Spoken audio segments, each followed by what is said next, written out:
Welcome to Streaming News Network, where we deliver balanced reporting with the facts that matter. This edition is hosted by Claude McDaniel. Please like and subscribe. This is Claude McDaniel and this is Streaming News Network. We begin with our first report. A major people smuggling network operating from the Balkans has been disrupted following financial and travel sanctions imposed by the United Kingdom. 7 alleged members of the Krasniqi network are now facing justice over a sophisticated counterfeiting operation. Authorities say the group produced fake passports, identification documents, and driving licenses used by migrants attempting to enter the United Kingdom and other countries illegally. The counterfeit documents reportedly allowed people to falsely claim nationalities from more than 50 countries and are believed to have helped thousands travel throughout Europe. Several suspects were arrested, while others surrendered to authorities after Britain imposed sanctions. The measures freeze assets and prohibit designated individuals from entering the United Kingdom. British officials say cooperation with Kosovo helped investigators dismantle the operation and disrupt a network profiting from vulnerable migrants. The crackdown comes as the Western Balkans remain a major route for illegal migration into Europe. This is Streaming News Network. New evidence is raising serious questions about the legitimacy of this year's Oklahoma Little League State Baseball Tournament. Court records and tournament documents reportedly show that only one of the 3 participating teams may have been eligible. Tulsa National defeated Washington County and Oklahoma City Parks and Recreation to win the state championship, but both Tulsa National and Washington County are now facing questions about their eligibility. Documents indicate Tulsa National's required team eligibility affidavit was incomplete, with several required signatures and approvals missing.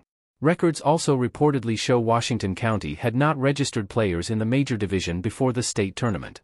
A source further alleged the team was instructed to pay a $150 entry fee, even though Little League's international tournament does not charge teams to participate. Tulsa National was later disqualified after officials determined an ineligible player had participated in the state tournament. Investigators also found that information involving the player's younger sister had been inaccurately reported.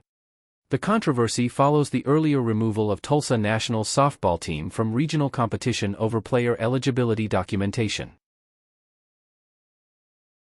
This is Streaming News Network. The international golf community is mourning the loss of 18-year-old professional golfer Jessica Bang of Australia, who died following a medical emergency during a qualifying event in Thailand. Bang collapsed on August 1 and was rushed to a hospital in Bangkok, where doctors performed emergency brain surgery after discovering a hemorrhage. She remained in intensive care on life support for several days, with family members by her side, before she passed away. The WPGA Tour of Australasia confirmed her death and expressed condolences to her family, friends, and supporters throughout the golf community. Bang was considered one of Australia's promising young golf talents. Earlier this year, she captured her first professional tournament victory in just her 5th start as a professional player. Her sudden passing has prompted an outpouring of support from golfers and fans around the world. This is Streaming News Network. Newly released documents are raising questions about a failed Federal Bureau of Investigation operation involving Joran Van der Sloot, the man linked to the disappearance of 18-year-old Natalee Holloway in Aruba. According to records released through the Freedom of Information Act, Van der Sloot received $25,000 during a 2010 undercover effort to obtain information about Holloway's disappearance. The operation was designed to gather evidence after Holloway's mother, Beth Holloway, and her legal team sought answers about what happened to her daughter, who disappeared during a school trip in 2005. Investigators hoped the meeting would lead to charges against Van der Sloot, but he left Aruba with the money and later traveled to Peru. In Peru, Van der Sloot was convicted in the 2010 murder of 21-year-old Stephanie Flores Ramirez and received a 28-year prison sentence. Although he was not initially charged with Holloway's death due to a lack of evidence, Van der Sloot later pleaded guilty to extortion involving Holloway's mother and admitted details about Holloway's death. The newly released documents have renewed debate over whether additional investigative actions could have prevented further tragedy. This is Streaming News Network. A West Virginia mother is facing a child neglect charge after authorities say her 6-year-old child jumped from a second-story apartment window and later tested positive for cocaine. Officials say Stevie Thibodeau told deputies she was asleep inside the apartment in Fairmont when the incident occurred. Investigators reported that the child fell from a window that was missing a screen. The child was transported to a hospital in Morgantown for evaluation, where medical testing reportedly detected cocaine in the child's system. Authorities later obtained a search warrant for the apartment and said they found suspected drug-related items, including a white powder and a device associated with drug use.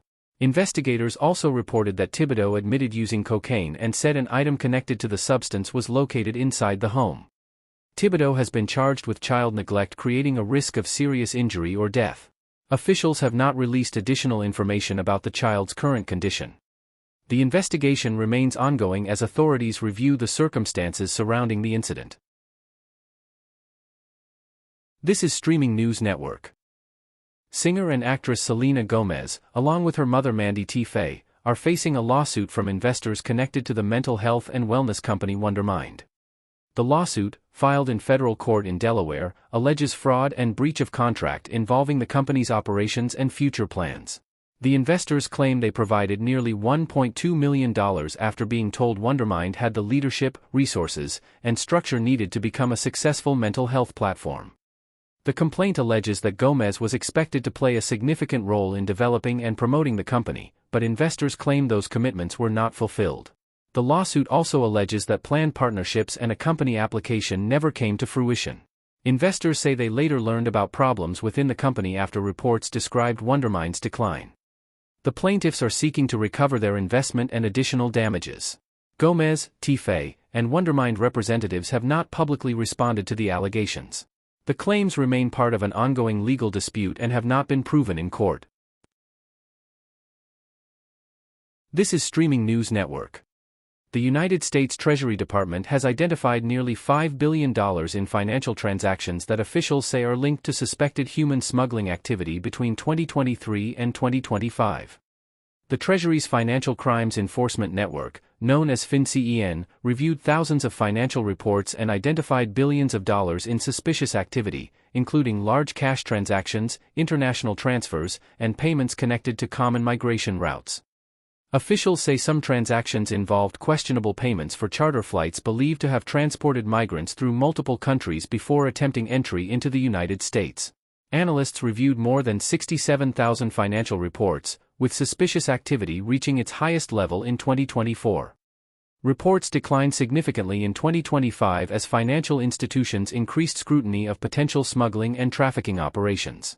The majority of flagged transactions involved money services businesses, while billions of dollars came through traditional banks. FinCEN officials say human smuggling networks often generate profits for larger criminal organizations and that financial investigations remain a key tool in disrupting these operations. Authorities emphasize that human smuggling and human trafficking are separate crimes, with trafficking involving exploitation, forced labor, or commercial sex. The Treasury Department says it will continue working with financial institutions and law enforcement agencies to identify and dismantle criminal networks. This is Streaming News Network. Hollywood is remembering Bryan Randall, the longtime partner of actress Sandra Bullock, who died at the age of 57 following a private 3-year battle with amyotrophic lateral sclerosis, commonly known as ALS. Randall's family announced his passing and said he had chosen to keep his diagnosis private throughout his illness.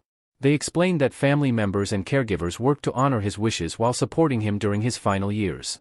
Bullock and Randall began their relationship in 2015 after meeting when Randall photographed her son's birthday celebration. The couple maintained a largely private life, rarely making their relationship a focus of public attention. In previous interviews, Bullock spoke about their commitment to one another and described Randall as an important presence in the lives of her children. Bullock's sister, Jessine Bullock Prado, later praised the care Randall received and highlighted Bullock's dedication during his illness. She said ALS was a devastating disease but expressed gratitude that Randall was surrounded by people who cared for him. While public reaction to Randall's death was quieter than many celebrity losses, those close to the family say that reflected the couple's desire for privacy. The story of Bryan Randall's final years has centered less on fame and more on love, family, caregiving, and respecting a person's wishes during a difficult journey. This is Streaming News Network. Muse lead singer Matt Bellamy has filed for divorce from his wife, Elle Evans, after 7 years of marriage.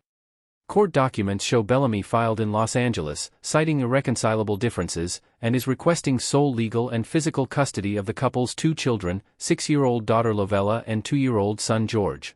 Evans has indicated that she plans to challenge the custody request, saying she believes the divorce was long overdue and describing their marriage as difficult. Bellamy is also asking the court to address spousal support according to the terms of the couple's premarital agreement. The Grammy-winning musician previously revealed that the couple separated in the summer of 2025, saying unexpected circumstances led him to focus on creating stability for their children.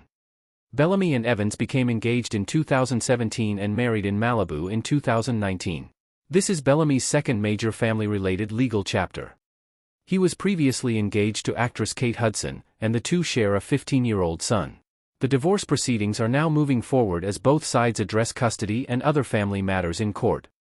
I am Claude McDaniel for Streaming News Network. Thank you for watching and staying informed. Thank you for viewing Streaming News Network videos, and also short and special reports. Please like, subscribe, and tap the bell to be notified of additional reports.